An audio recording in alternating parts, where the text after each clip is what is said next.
খৈৰাবাৰী মহাসকলৰ মাজত নিযুত মইনা 2.0 চেক বিতৰণ ৰাজ্যখনৰ ভিন্ন প্ৰান্তৰ লগতে আজি ওদালগুৰি জিলাৰ খৈৰাবাৰী মহাবিদ্যালয়তো অসম চৰকাৰৰ নিযুত মইনা 2.0 আঁচনি চেক বিতৰণ কৰা হয়। মহিলা সবলীকৰণ তথা বাল্য বিবাহ ৰোধৰ উদ্দেশ্যে ৰাজ্যৰ ছাত্ৰী সমাজক আৰ্থিকভাৱে সকাহ দিবৰ বাবে চৰকাৰীভাৱে লোৱা হৈছে এই বিশেষ পদক্ষেপ।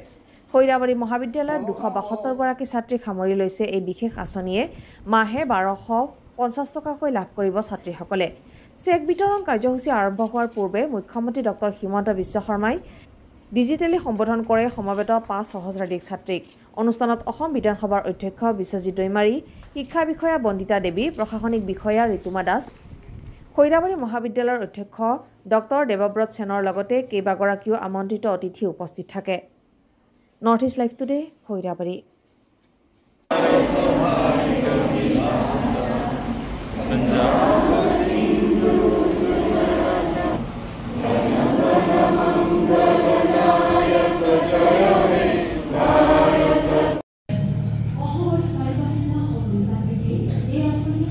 নিযুত মইনাৰ চেক বিতৰণ কৰিলোঁ। মুখ্যমন্ত্ৰী ডাঙৰীয়াৰ অনুষ্ঠান আছিলে আৰু আমি নিজৰ নিজৰ সমষ্টিবিলাকত বা বিভিন্ন সমষ্টিবিলাকত আমাক মানে দায়িত্ব প্ৰদান কৰিছিল। সেই হিচাপে মই ইয়াত দায়িত্বটো পৰিছিল। এতিয়া চেক বিতৰণ কৰিলোঁ, ভাল লাগিল।